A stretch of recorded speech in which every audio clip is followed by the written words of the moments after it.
दोस्तों, आज की यह कहानी ठीक ऐसे जबलपुर के एक सभ्य परिवार की है, जिस सभ्य परिवार का मुखिया नर्मदा विकास प्राधिकरण में इंस्पेक्टर होता है। उसकी अपनी पत्नी घर में होती है, लेकिन एक शाम उस पत्नी की बड़े बेरहम तरीके से हत्या कर दी जाती है। लेकिन पुलिस जब इस केस की गहराई से जांच पड़ताल करती है और लोगों के सामने हत्यारों को निकाल के लाती, इसे सुनकर लोग थर्रा से जाते हैं। आखिर क्या था इस घटना में, इस घटना में क्या हुआ, इस घटना की आप पूरी तह तक सच्चाई जानने के लिए इस वीडियो को आप लास्ट तक ज़रूर देखिएगा। नमस्कार दोस्तों, मैं प्रदीप कुमार आपको स्टडी बात चैनल पे मैं स्वागत करता हूं। दोस्तों आज की यह जो सच्ची घटना है, यह घटना सुनाने से पहले मैं आपसे एक छोटा सा रिक्वेस्ट करना चाहता हूं, क्योंकि आप अगर इस चैनल पर नए हो और पहली बार हो तो एक बार जाकर अपने इन्हीं प्यारे हाथों से आप इस चैनल को सब्सक्राइब जरूर कर लीजिएगा, ताकि आपकी वजह से इम्पोर्टेंट होने के नाते जो वीडियो है आज काफ़ी लोगों तक पहुँचाया जा सके, और साथ में अपना नाम भी, जहाँ से आज आप इस वीडियो को देख पा रहे हैं। दोस्तों आज की यह जो सच्ची कहानी है, यह कहानी है ठीक मध्य प्रदेश, और उसी का ज़िला पड़ता है जबलपुर, और ठीक उसी का ही एक गाढ़ा थाना लगता है, और ठीक उसी में इंदिरा गांधी वार्ड का ही एक अंजनी सोसाइटी पड़ता है। वहीं के रहने वाले मनीष वाजपेयी होते हैं, जिसकी उम्र लगभग अब 41 साल के आसपास होता है, जो मौके पर अब नर्मदा विकास प्राधिकरण में इंस्पेक्टर होते हैं। उनकी जो तैनाती होती है ठीक जाकर नरसिंहपुर ज़िले में ही होती है। उनके घर में उनकी अपनी पत्नी होती है विनीता, लेकिन विनीता और साथ में मनीष के टोटल 2 के 2 बेटे होते हैं। जो बड़ा बेटा होता है मौके पर इंदौर में अब रहकर इंजीनियर की पढ़ाई करता है, और जो छोटा बेटा होता है मौके पर अपने नाना नानी के पास, जो ठीक इधर नरसिंहपुर ज़िले का ही एक मुगली गांव पड़ता है, वहीं पर रहता है। लेकिन वहां रहकर अपने नाना नानी के साथ खेतिहर में मदद भी किया करता था। लेकिन इधर मनीष वाजपेयी जो होते हैं अपने घर में अपनी पत्नी विनीता के साथ खूबसूरत तरीके से अब रहा करते थे। लेकिन जैसे ही अब सुबह का टाइम होता है तो उसी वक्त जो होता है अब सीधा का सीधा जबलपुर निकल जाते हैं, और वहाँ से सोमनाथ एक्सप्रेस पकड़ने के बाद जो होता है अब नरसिंहपुर ज़िले में प्रवेश कर जाते हैं। फिर वहाँ से दिन भर अपनी ड्यूटी करते, और शाम के टाइम जो होता है दोबारा सोमनाथ एक्सप्रेस पकड़ते और सीधा का सीधा जबलपुर स्टेशन पहुँच जाते। लेकिन जब जबलपुर स्टेशन वही 5 बजे के आसपास उतरते थे, उतरने के बाद जो होता वहीं से अपनी पत्नी अब इधर विनीता के पास फ़ोन कर यह जानकारी ज़रूर ले लेते थे कि घर में क्या किसी सामान की कमी है, सब्जी वगैरह पूछताछ कर लेते थे, और कमी पाने के बाद जो होता अपने मार्केट वहीं से तो तरीके से कर लेते थे, और फिर अपने घर के लिए निकल पड़ते थे, और यही रोज़ का अब आने जाने का जरिया बन जाता है। इधर विनीता जो होती है एक सरल स्वभाव की होती है, संस्कारी होती है, बड़े ही तौर तरीके से कीर्तनों में शामिल होने के लिए उसके रास्ते अलग भी होते हैं। लेकिन समय के हिसाब से परिवार बड़ा खुशमय होता है। लोगों के सामने उनका मान सम्मान बड़ा व्यवहार वाला होता है। लोगों के दिल में उनकी जो राज होती है अलग ही होती है। तभी मैं बात कर रहा हूँ अब ठीक इधर 17 दिसंबर का ही शाम का जब टाइम होता है तो मनीष वाजपेयी जो होते हैं अब सीधा का सीधा अपने स्टेशन जबलपुर उतर जाते हैं, और वही लगभग 5 बजे के आसपास टाइम होता है। अब जैसे वहां गेट नंबर 3 पे आते हैं तो उसी वक्त अपना फ़ोन निकालते हैं और अपनी पत्नी अब विनीता के पास कॉल करते हैं, और घर में कोई सामान कमी होने का इधर जानकारी ले लेते हैं, और लेकर सीधा का सीधा अब इधर अंजनी सोसाइटी में प्रवेश कर जाते हैं। लेकिन जैसे ही मेट गेट के सामने खड़े होते देखते जो चैनल है उस चैनल के अंदर से ताला लगा हुआ है, क्योंकि उनको पता ही होता है कि आखिर रोज़ का यही विनीता का अपना जरिया है, क्योंकि यहाँ घर में कोई विनीता के अलावा रहता नहीं है, और हमारी ड्यूटी जाने के बाद घर के अंदर से रोज़ का ताला लगा के रखती थी। लेकिन उसी वक्त जो होता है अब जाकर चैनल पर 3-4 बार हाथ मारते हैं और नाम लेकर आवाज़ लगाते हैं, यहाँ तक कि अपनी मोबाइल निकालते हैं। निकालने के बाद विनीता के मोबाइल पर कॉल कर देते हैं, लेकिन अंदर तो घंटी जाता है, लेकिन रिसीव करने वाला कोई नहीं होता है। अब इधर मनीष जो होते हैं तरह तरह की आवाज़ें लगाते हैं, काफ़ी तरह से इधर जो होती हैं अपने हिसाब से बुलावा लगाते हैं, लेकिन अंदर से जो होता है विनीता का कोई रिस्पॉन्स नहीं आता है। इधर मनीष वाजपेयी काफ़ी ज़्यादा परेशान हो जाते हैं। वहाँ लगभग 20 महीने खड़े खड़े वेट करते हैं, लेकिन तब भी अंदर से विनीता का कोई रिस्पॉन्स नहीं आता है। तभी बगल में जा रहे हैं, इधर मनीष के अपने पड़ोसी होते हैं अशोक पांडे जी, वहीं उनकी नज़र पड़ जाती है और पड़ने की वजह से अशोक जो होते हैं मनीष वाजपेयी के पास आते हैं और वहीं खड़े होकर अशोक खुद जो होता है मनीष का हालचाल लेना शुरू कर देते हैं। लेकिन हालचाल के वक्त जो होता है मनीष इधर अशोक के सामने जो होता है वहाँ खड़े होने का कारण बता देता है। तो अशोक जो कह देते हैं कि आखिर हो सकता है इस समय तुम्हारी जो पत्नी है वह वॉशरूम में व्यस्त हो और टाइम लग सकता है। इधर यही बात सुलझाकर उसी वक्त मनीष को अपने साथ लेते हैं और लेकर इधर अपने घर जो होता है अशोक चले जाते हैं। वहाँ चाय नाश्ता जब करना शुरू कर देते हैं तो मनीष अपना मोबाइल निकालता है। निकालने के बाद अपनी पत्नी के मोबाइल पर कॉल करता है, लेकिन तब भी रिसीव करने का कोई जानकारी नहीं मिल पाता है। मनीष के मन में काफ़ी आशंकाएँ हो जाती है। लगभग वहाँ बैठकर पौन घंटे बात करते हैं, लेकिन मनीष और अशोक दोनों मिलकर जब तौर तरीके से नाश्ता पानी कर लेते हैं, चाय नाश्ता करने के बाद अशोक और मनीष दोनों बाहर निकल आते हैं, लेकिन तब तक देखते कि अभी तक जो होता है गेट खुला नहीं है। अशोक भी सोच में पड़ जाता है। तो उसी वक्त अशोक जो होता है अपने ही आंगन में जाता है तो वहाँ छरदीवारी होता है। उसी छरदीवारी पर इधर अशोक जो होता है चढ़ जाता और चढ़ने के बाद सीधा का सीधा अपने ही छत पर से इधर मनीष वाजपेयी के छत पर जाता है और आंगन की तरफ बढ़ पड़ता है। जीने के सहारे जब नीचे पहुंचता है तो अशोक पांडे का जो चेहरा होता है पूरी तरह से उड़ जाता है और इस चेहरे का जो शक्ल होता है अजीब सा हो जाता है, छत के ऊपर आता है। लेकिन वहीं से इधर मनीष को आवाज़ लगाता है, लेकिन मनीष उसकी आवाज़ को देखकर समझ जाते हैं अंदर कुछ ना कुछ अनहोनी हो चुकी है। अशोक मनीष को इशारा मारता है और मनीष इशारा पाने के बाद वह भी छत दीवारी का सहारा लेता है और लेने के बाद छत पे जाता। फिर जीने के सहारे जैसे ही अपने कमरे में पहुंचता है तो देखता है जो फर्श है पूरी तरह से खून से लथपथ अवस्था में है और बगल में इधर विनीता पूरी तरह से वह भी खून से लथपथ अवस्था में और पड़ी हुई है, हाथ तक उसके अपने बंधे हुए होते हैं। इस तरह का हश्र देखकर मनीष वाजपेयी जो होता है वहीं चीख पड़ता है और जाता है गैलरी में अपने चैनल का जो ताला होता है उसी वक्त तोड़ देता है और गेट खुलते ही वहाँ इलाके के काफ़ी लोगों का भीड़ लग जाता है। काफ़ी लोग घर के अंदर जाते हैं, लोग तरह तरह की बातें करते हैं और इस तरह का दृश्य देखकर मनीष जो होता है अपने आप को कंट्रोल नहीं कर पाता और उसी वक्त इसकी जो सूचना होता है सबसे पहले वहाँ नज़दीकी पुलिस थाने अब गाड़ा में दे देता है और साथ में एम्बुलेंस को भी इस चीज़ की जानकारी दे देता है। अब गाड़ा के जो थाना पर भारी होते हैं शफीक खान, और शफीक खान जैसे ही खबर पाते हैं इस तरह की हृदय विदारक घटना के बारे में, इसकी जो सूचना होता है अपने से बड़े अधिकारी को भेजवा देते हैं और अपनी दलबेल यहाँ तक कि फोरेंसिक टीम को भी इकट्ठा कर लेते हैं और लेकर सोसाइटी की तरफ बढ़ जाते हैं। लेकिन जैसे जाते हैं देखते हैं वहाँ नज़ारा वह भी पूरी तरह से होश आवाज़ खो बैठते हैं, क्योंकि जो फर्श होता है पूरी तरह से लाल पड़ा होता है और विनीता का जो शरीर होता है पूरी तरह से खून से लथपथ होता है। गले में एक पायलोन की रस्सी पड़ी होती है और गले में ही एक नुकीले हथियार का वार पड़ा होता है। इस तरह की हश्र देखकर खुद शरीफ खान जो होते हैं समझ जाते कि बस करो, विनीता की जो हत्या हुई है वह हत्या बड़ी सूझी साजिश समझ के तहत अब की गई है।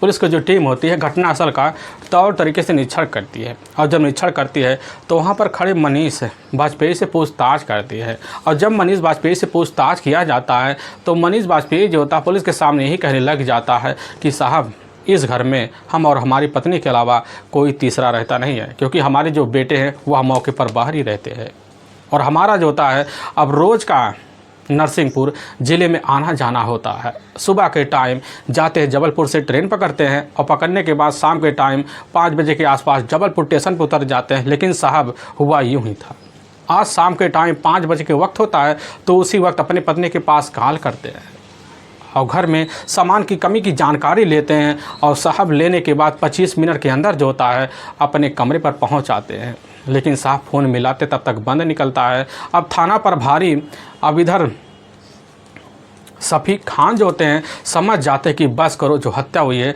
सिर्फ यह 25 मिनट के अंदर हत्या हुई है आखिर वह हत्यारा कौन हो सकता है जो इतने साथी तरीके से विनीता की बेरहम तरीके से हत्या कर सकता है, क्योंकि वह कोई अनजान आदमी नहीं हो सकता है। क्योंकि देखा जाए फंडली हत्यारा अगर घर के अंदर दाखिल हुआ है तो बिना विनीता के मर्जी के तो दाखिल नहीं हुआ होगा। विनीता का उस हत्यारे से कोई लेन देन पहले का होगा। पुलिस की जो टीम होती है इधर पूछना चाहती थी खुद इधर मनीष से कि आखिर आपको पता है कि विनीता का क्या किसी के साथ करीबी है। जब मनीष इस तरह की बात सुनता है तुरंत इनकार भी कर जाता है। पुलिस की जो टीम होती है अब वही विनीता के बॉडी का अपने हिसाब से तौर तरीके से निरीक्षण करने के बाद वहीं बॉडी का पंचनामा भरती है और उठाकर अपने ही नज़दीकी जो सरकारी अस्पताल होता है अब उसी में अब पोस्टमार्टम के लिए भेजवा भी देती है। मनीष वाजपेयी के तहरीर पर अज्ञात हत्यारे के विरुद्ध धारा 302 और 201 के तहत मुकदमा दर्ज भी कर लेती है। और पुलिस की टीम इधर इस केस की जांच पड़ताल करने के लिए सबसे पहले इधर मनीष को अपने साथ लेती है और लेकर थाने पहुंच जाती है और तसल्ली वक्त यह जानना चाहती थी कि आखिर जो होता तुम्हारे घर में किस किस अनजान व्यक्ति का आना जाना है। तो मनीष जो होता है पुलिस के सामने कहने लग जाता है तो तरह की बातें, जिसकी वजह से पुलिस को अंदाज़ा हो जाता कि बस करो इधर मनीष के घर में एक अनजान व्यक्ति का काफ़ी आना जाना था। लेकिन पुलिस की टीम जब उस व्यक्ति के बारे में इधर मुखबिरों के द्वारा अब जानकारी लेती है, लेने के बाद पता चलता है कि आखिर एक जो व्यक्ति होता है वह व्यक्ति इधर विनीता के काफ़ी करीब होता है, लेकिन मौके पर वह व्यक्ति अपने एरिया में नहीं दिख पा रहा है, जिसकी वजह से थाना प्रभारी और शफीक खान जो होते हैं उस अनजान व्यक्ति के ऊपर अब शंका जता बैठते हैं। इसीलिए पुलिस की जो टीम होती है उस अनजान व्यक्ति का मोबाइल नंबर भी ले लेती है और दूसरी तरफ विनीता के मोबाइल नंबर का पूरा CDR डिटेल तक निकालती है, क्योंकि विनीता का एक अपना मोबाइल खुद होता है, लेकिन घटनास्थल पर वह मोबाइल पुलिस को बरामद नहीं होता, जिसकी वजह से पुलिस को यकीन हो जाता कि बस करो उस मोबाइल में कुछ ना कुछ है विचित्र सुराग जरूर होंगे, जिसकी वजह से वह मोबाइल खुद हत्यारा अपने साथ ले गया। पुलिस की टीम भी असर में पड़ जाती है। इसीलिए पुलिस की टीम इस केस को सुलझाने के लिए बड़े अधिकारी को भी उसी वक्त सूचना भेजवा देती है और इस केस को सुलझाने के लिए अब लग जाती है। लेकिन जब लगती है तो पुलिस की टीम उसी वक्त विनीता और साथ में उस अनजान व्यक्ति के बारे में जानकारी लेने के लिए सर्विलांस की टीम की जब मदद लेती है तो टावरों के द्वारा पता चल जाता है कि उस अनजान व्यक्ति का जो मोबाइल होता है घटना के दिन लगभग 12 बजे से शाम 5:30 बजे के आसपास जो होता है जबलपुर एरिया में ट्रैवल कर रहा होता है। लेकिन हाँ 5 बजे के आसपास जो होता है इधर खुद मनीष वाजपेयी के घर में वह मोबाइल नंबर एक्टिवेट था और वह भी इधर विनीता के मोबाइल नंबर के साथ। अब पुलिस का जो शंका होता है उस अनजान नंबर पर बढ़ जाता, लेकिन पुलिस की जो टीम होती है उस अनजान नंबर के बारे में जानकारी जब लेने लग जाती है तो पता चलता है जो अनजान नंबर जो मोबाइल होता है उस मोबाइल में मौके पर जो सिम एक्टिवेट होता है उस सिम का मालिकाना जो होता है ठीक इधर कौशाम्बी ज़िले का ही बड़ा सिवाला मझनपुर के रहने वाले धर्मराय पांडे का अपना बेटा शिवकांत उर्फ रिंकू का होता है। पुलिस की जो टीम होती है अब उस नंबर के तहत जो होता है जानकारी लेने के लिए लग जाती है, लेकिन जब उस नंबर का पुलिस की टीम लोकेशन निकालती है पता चलता है कि उस समय उस मोबाइल का जो लोकेशन होता है अब वह लोकेशन जाकर कच्छपुर दिखा रहा है और कच्छपुर दिखाने की वजह से पुलिस की जो टीम होती है अब उसी वक्त अपने दल बल टीम को लेती है और लेने के बाद अब कच्छपुर तो पहुंच जाती है, लेकिन जब पहुंचती है तो उस मोबाइल नंबर के लोकेशन के तहत उसकी जानकारी भी ली जाती है। पुलिस की टीम एक कच्छपुर जब जाती है तो वहीं एक दुकान होता है, उसी दुकान के इर्द गिर्द एक लड़का खड़ा होता, लेकिन जैसे पुलिस पोशाक में देखता उसी समय अपने कदम बड़ी तेज़ी से बढ़ाता। पुलिस की टीम समझ जाती है और उसी वक्त जाती है उस अज्ञात व्यक्ति को अपने कस्टडी में लेती है। पता चलता वह अज्ञात व्यक्ति कोई और नहीं होता है बल्कि शिवकांत उर्फ रिंकू ही होता है। पुलिस की टीम समझ जाती कि बस करो हत्यारा हमारे सामने आ चुका है और वहीं से पुलिस की टीम इधर शिवकांत उर्फ रिंकू को अपने कस्टडी में लेती है और लेने के बाद थाने पहुँच जाती है।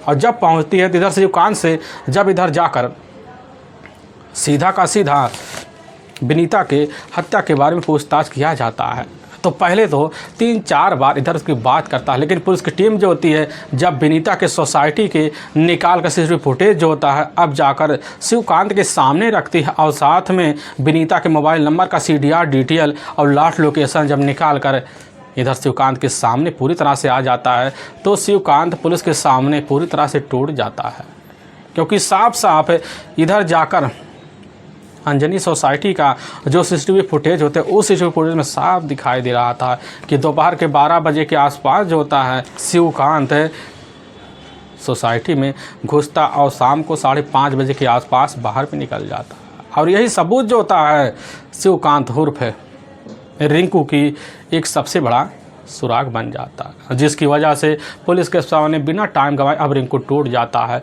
लेकिन जो इधर विनीता की हत्या के बारे में राज खोलता है, इसे सुनकर लोग थर्रा से जाते हैं। असल में मनीष वाजपेयी की जो शादी होती है वह शादी ठीक 25 साल पहले जाकर नरसिंहपुर जो ज़िला पड़ता है और उसी का ही एक मुगली गांव पड़ता है, उसी गांव की रहने वाली विनीता होती है। देखने में काफ़ी खूबसूरत होती है, मौके पर पढ़ी लिखी होती है, लेकिन उसके जो अपने पिता होते हैं अब जब लड़की की तलाशी करते हैं तो उनको कुछ ही रिश्तेदारों के द्वारा पता चल जाता है कि मनीष वाजपेयी एक नौकरी पेशा है जो नर्मदा विकास प्राधिकरण में इंस्पेक्टर के पद पर तैनात है। और इस तरह की जानकारी पाने के बाद होता है अब विनीता के शादी मनीष वाजपेयी से कर देते हैं। अब विनीता जब पहली बार अपने ससुराल जाती है वहाँ के हाव भाव को देखकर वहीं तुरंत ही खुशी मैतना से ढलने के लिए कोशिश करना शुरू कर देती है। लेकिन कुछ सालों के अंदर जो होता है इधर खुद विनीता अपने पति के दिलों पर राज कर लेती है। लेकिन समय के हिसाब से विनीता टोटल 2 बेटों की मां बन जाती है और समय इस तरह भागने लग जाता है कि विनीता का जो अपना बड़ा बेटा होता है अब मौके पर इंदौर में जाकर इंजीनियर की पढ़ाई करना शुरू कर देता है, जिसकी वजह से अब इधर जो होता है इंदौर के एक जाने माने सोसाइटी में उसका निवासा बन जाता है। लेकिन जो छोटा बेटा होता है अब मौके पर अपने ननिहाल में जाकर अपने नाना नानी की सेवा पानी में लग जाता है। लेकिन घर में जो होते हैं इधर मनीष और विनीता अपनी खूबसूरत तरीके से अपनी ज़िंदगी अब बिताया करते थे। लेकिन मनीष जो होता है एक सरल स्वभाव का था, चाल स्वभाव में व्यवहार के मात देने के लिए कोई सामने टिक नहीं पाता था। लेकिन इधर खुद जो होती है विनीता सरल स्वभाव में कोई कमी भी नहीं दिख चाहती थी, एक धार्मिक किस्म की महिला थी। कहीं भी कोई भी धर्मकरण का काम होता है तो इधर जो होता अपने सारे घर के काम को छोड़ छाड़ कर विनीता उस धर्म संस्करण में और पहुंच जाती, लोगों के साथ कीर्तन का माहौल बनवाती। अब यह सिलसिला जो होता है विनीता का इस तरह लोगों के ऊपर ढल जाता है, जिसकी वजह से विनीता को लोग मान सम्मान अपने सोसाइटी में अब देना शुरू कर देते हैं। अब इसी देने की वजह से विनीता को भी लगने लग जाता है कि आखिर जो होता है कीर्तन और धर्म संस्करण में कितनी तौर तरीके से ज़िंदगी चलती है। लेकिन समय यूँ ही बीतने लग जाता है। लेकिन विनीता भले ही 2 बच्चों की माँ होती है, लेकिन देखने में खूबसूरती उसकी जो होती है कभी कम नहीं होती है। अपने हिसाब से विनीता अपनी ज़िंदगी तो जीने लग जाती है। लेकिन घटना से मात्र कुछ माह पहले जो होता है विनीता अपने रिश्तेदार के यहाँ वृंदावन गई हुई थी और धार्मिक पार्टी में तौर तरीके से शामिल होती है। लोगों की संख्या वहाँ काफ़ी ज़्यादा होती, लेकिन उसी में जो होती है इधर विनीता भी शामिल होती है। लेकिन उसके जो हाव भाव होते हैं वह अलग ही होते हैं, क्योंकि वहाँ पर सामने खड़ा हुआ एक फ़ोटोग्राफ़र होता है अब जिसका नाम शिवकांत उर्फ रिंकू होता है, जो कौशाम्बी शहर का ही रहने वाला होता है। अब वहीं खड़ा होकर रिंकू जो होता है लोगों के सामने अपने तौर तरीके वाला व्यवहार फ़ोटोशूट की तरह दिखाई रहा होता है। लेकिन उसकी नज़र जो होता है सामने खड़ी हुई एक महिला पर पड़ता। वह महिला कोई और नहीं होता बल्कि विनीता होती है, जो शौक श्रृंगार और वहाँ पर तौर तरीके से खड़ी होती है। लेकिन अचानक विनीता वहाँ से लोगों से किनारा कस लेती है। वह नहीं चाहती थी कि इनके साथ हमारा फ़ोटो आए और कुछ टाइम लग जाता है। और वहाँ पर शिवकांत जो होता है जब फ़ोटोशूट करने लग जाए तो उसकी नज़र जब साइड में पड़ता है, पड़ने के बाद अपने होश हवास से एकदम खो बैठता है और विनीता को अनजान महिला समझकर वह तो करीब जाता, उसी समय कहने लग जाता है कि मैडम जी एक बार आप भी चलिए हमारे साथ फ़ोटोशूट तो करवा लीजिए। बार बार मिन्नतें करता है, लेकिन इधर विनीता जो थी उसकी मिन्नतों को उसी समय स्वीकार कर लेती है और करने की वजह शूट तो करवाती है। लेकिन इधर जो होता है खुद शिवकांत विनीता के सामने इतनी मीठी मीठी बात कर देता है। बात करने की वजह से विनीता 3-4 बात अपने घर की शेयर कर देती, जिसकी वजह से विनीता और शिवकांत के बीच वही दोस्ती का हाथ बढ़ जाता है। और इस तरह हाथ बढ़ता है कि इधर जो होता है खुद शिवकांत को बड़ा अच्छा लग जाता है और लगने की वजह से विनीता का वही मोबाइल नंबर ले लेता है और कहने लग जाता है कि जब हमारे पास फ़ोटो बनकर आपका तैयार हो जाएगा तो ऑनलाइन के थ्रू आपके व्हाट्सएप पर फ़ोटो को हम सेंड कर देंगे।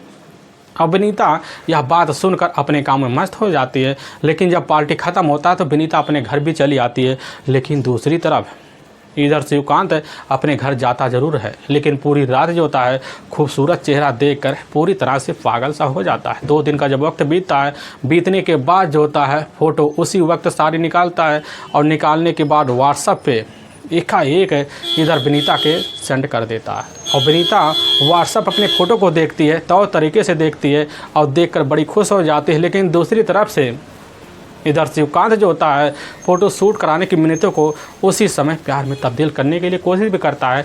3-4 बार मीठी बात करता है, लेकिन विनीता जो होती है समझ जाती मंसूबों को, समझने की वजह से वह शांत हो जाती, सोच लेती है कि चलो समय आएगा तो रिंकू सुधर जाएगा, हो सकता है वह समझ जाए हमारे समझाने की वजह से। लेकिन इधर जैसे कुछ टाइम बीतने के बाद जो होता है दूसरी तरफ रिंकू खुद फ़ोन निकालता है। निकालने के बाद विनीता के मोबाइल पर कॉल कर देता है और जब कॉल करता है तो फ़ोटो के बारे में अपने हिसाब से जानकारी लेता है। और लेकिन जब जानकारी लेता है तो अपने प्यार वाली बात उधर करना शुरू कर देता है। लेकिन विनीता को बड़ा अचंभा लगता है, वह भी उस बात को इग्नोर करना चाहती थी। लेकिन दूसरी तरफ रिंकू जो होता है इस तरह पागल था कि प्यार वाली बात जो होता है ऐसी बातों में तब्दील कर देता है कि विनीता पूरी तरह से समझ जाती कि बस करो, अब हमारी खींचा हुआ रिंकू चला रहा है, तो तरीके से इनकार भी करती है। लेकिन दूसरी तरफ रिंकू प्यार को पाने के लिए हर कोशिश करने के लिए बार बार दिन भर में अब कॉल करना शुरू कर देता है। लेकिन इसी बीच जबलपुर में एक रिश्तेदार के यहाँ खुद रिंकू को आना होता फ़ोटो शूट के, तभी पता चल जाता है कि इसी सोसाइटी में रहने वाली है विनीता। और पता पाने के बाद सीधा का सीधा घर जाके धमक जाता है, क्योंकि पता होता है घर में सिर्फ विनीता के अलावा होता ही कोई नहीं है। और मौके का फ़ायदा उठा जाता है और घर के अंदर जब पहुंचता है विनीता जब देखती है खुश हो जाती है कि चलो कोई मेहमान तो आया। और बात करने के अलावा जो होता है उसका व्यवहार को देखकर समझ जाती है। लेकिन इधर खुद रिंकू जो होता है अपने मंसूबों को कामयाब करने के लिए सीधा का सीधा अब जाकर विनीता के सामने खड़ा तो हो जाता है। और जैसे ही प्यार का इजहार कर विनीता उसी समय अपने व्यवहार के तहत 3-4 बार तरह तरह की बातें कर देती हैं, कहने लग जाती है कि हम भी 2 बच्चों की माँ है, हमारा अपना परिवार है, पति भी सरल स्वभाव का मिला है, हम पीठ पीछे कोई खेल नहीं खेलना चाहते जिसकी वजह से परिवार की बदनामी हो। यह सब बात जो होता है दूसरी तरफ रिंकू को तौर तरीके से विनीता समझाती है, बुझाती है। लेकिन इधर रिंकू जो होता है इस तरह प्यार को पागलपन दिखाना शुरू कर देता है कि तरह तरह की बात करता है। लेकिन जो अपने घर पहुंचता, घर पहुंचने के बाद इधर खुद विनीता के मोबाइल पर जो व्हाट्सअप होता है उसी व्हाट्सअप पर काफ़ी तरह तरह की फ़ोटो, काफ़ी तरह तरह की मैसेजें भेजता, जो पढ़कर खुद विनीता को यकीन नहीं हो पाता है कि आखिर एक लड़का इस तरह हमारे प्यार में पागल हो सकता है। वह भी काफ़ी हैरान हो जाती और उसी व्हाट्सएप पे एक ऐसे स्वभाव में जवाब देती ताकि रिंकू भी समझ सके। लेकिन रिंकू जो होता है पूरी तरह से दीवाना हो जाता है और प्यार को पाने के लिए हर संभव प्रयास भी करता है। तभी घटना से मात्र 3 दिन पहले जो होता है और जबलपुर तो पहुंचता है। पहुंचने के बाद सीधा का सीधा बिना बताए जो होता है विनीता के घर दाखिल हो जाता है। तो विनीता तो दाखिल तो करवा लेती है, लेकिन वहीं दोबारा प्यार का जब इजहार करता है तो विनीता अपने बच्चे होने का दावा भी कर देती है। लेकिन इधर खुद जो होता है रिंकू कहने लग जाता है कि हमें तुम्हारे साथ एक बार शारीरिक सुख चाहिए। और इस बात की जानकारी विनीता को लगता है तो वहीं उसके होश हवास खो जाते हैं। और इस तरह होश हवास खो जाते हैं और खो जाने के बाद वह समझ जाते हैं कि अगर इस चीज़ की जानकारी मोहल्ले वालों को लग जाएगी तो हमारा तो बदनामी होना स्वाभाविक बन जाएगा। जिसकी वजह से समझा बुझा कर वहीं से रिंकू को घर तो वापस भेज देते हैं। लेकिन रिंकू तो घर आता है, लेकिन 2 रात जो होता है इधर विनीता के चेहरे और खूबसूरती को देखकर सो नहीं पाता है। वह सोच लेता है कि बस करो, हमें अपने मंसूबों को कामयाब करने के लिए कोई ना कोई सरल रास्ता सोचना पड़ेगा। और तभी ठीक है 17 दिसंबर साल 2018 का ही अब दिन होता है। तो उसी दिन जो होता है इधर सुबह सुबह का जब टाइम होता है, सुबह सुबह के टाइम पर ही जबलपुर अपनी बाइक लेकर इधर शिवकांत उर्फ रिंकू पहुंच जाता है। लेकिन तब तक रिंकू को खबर लग जाता कि मनीष बाजपेयी जो होते हैं अब नरसिंहपुर अपनी ड्यूटी के लिए निकल चुके हैं। घर में सिर्फ इधर विनीता पड़ी हुई है और वही बाइक लेता। बाइक लेने के बाद दोपहर के लगभग 12 बजे के आसपास जो होता है सोसाइटी में घुसने के बाद बाहर से डोल बेच बजाता है और जैसे ही घर से बाहर डोल बेच की आवाज़ किसी की सुनाई देता है, इधर खुद विनीता को, तो विनीता बाहर निकलती है और सामने पाती है खुद इधर रिंकू को, और रिंकू को घर के अंदर ले लेती है। और जब घर के अंदर ले लेती है, लेने के बाद जो होता है रिंकू तरह तरह के फोकस करना शुरू कर देता है, चौड़ स्वभाव से बात करता है। लेकिन तब तक 5 बजे के आसपास जब टाइम हो जाता है, टाइम होने के बाद पता चलता है कि इधर विनीता के मोबाइल नंबर पर मनीष वाजपेयी का फ़ोन आ गया होता है, क्योंकि मौके पर जबलपुर स्टेशन पर उतर गए होते हैं। और वहीं विनीता से जानकारी लेते हैं घर में किसी चीज़ की कमी हो तो इस बात की जानकारी तो, लेकिन विनीता के सामने जो होता है रिंकू सारी बात सुन रहा होता है।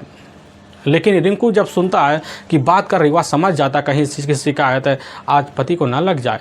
लेकिन उसके हाव भाव को देखकर रिंकू समझ जाता है कि विनीता आगे कुछ बोल ना पाएगी। और चंद मिनट बाद जो होता है विनीता फ़ोन तो कट कर देती है और वहीं से रिंकू के जो बदलाव होते हैं बड़ी तेज़ी से होते हैं और रिंकू उठ जाता है। उठने के बाद जो होता है तौर तरीके से शारीरिक संबंध की मांग भी करता है और विनीता इनकार कर जाती बार बार। तो विनीता अपने बचाव के लिए किचन की तरफ जाती है, लेकिन पीछे से पहुंच जाता है वही रिंकू और अपने ही जेब से एक रस्सी निकालता है। इधर विनीता के साथ अपने हिसाब से काम करने के लिए अब लग जाता, लेकिन थोड़ी देर बाद जो होता है विनीता की बेरहम तरीके से मौत हो जाती है और अपने जेब से नुकीला हथियार निकालता है और उसी हथियार से बार बार वार करते हैं, जिसकी वजह से विनीता की ज़िंदगी हमेशा के लिए मिट सा जाती है। और वहीं से तुरंत जीने के सारे छत पे जाता है और पीछे वाले हिस्से से 9-2-11 हो जाता है। लेकिन वाकई में दोस्तों पुलिस के सामने जब यह सच्चाई निकल के आती है, सुनकर लोग हैरान और परेशान हो जाते हैं। लेकिन पुलिस की जो टीम होती है इधर शिवकांत उर्फ रिंकू को अपने कस्टडी में ले जाकर वहाँ के ही कोर्ट में पेश कर दी थी और कोर्ट में रिंकू के ऊपर काफ़ी गंभीर धारा मुकदमा दर्ज करके ले जाकर हमेशा के लिए जेल के सलाखों के पीछे डाल देती है। दोस्तों हमें इस घटना का सुनाने का जो उद्देश्य है, ना तो किसी के दिल को ठेस पहुँचाना, ना किसी को तकलीफ पहुंचाना, बस को आपको यह बताना है कि आप जहां भी रहें आप सावधान और सतर्क जरूर रहें। दोस्तों हमारे कुछ ऐसे व्यूअर हैं जो हमारे वीडियो को लगातार वॉच करते हैं, जिसमें दीपक कुमार ठाकुर जो मध्य प्रदेश उज्जैन शहर के रहने वाले हैं, और राम निहोर वर्मा जो उत्तर प्रदेश आजमगढ़ ज़िले के रहने वाले हैं, और इधर हीरा लाल यादव जो इधर उत्तर प्रदेश अम्बेडकर नगर के रहने वाले हैं, और इधर राजू सिंह जो उत्तराखंड नैनीताल के रहने वाले हैं। दोस्तों काफ़ी सारे हमारे व्यूअर हैं जो हमारे वीडियो को लगातार वॉच करते हैं। फिर मिलेंगे एक नई वीडियो के साथ, तब तक के लिए अब जय हिंद जय भारत।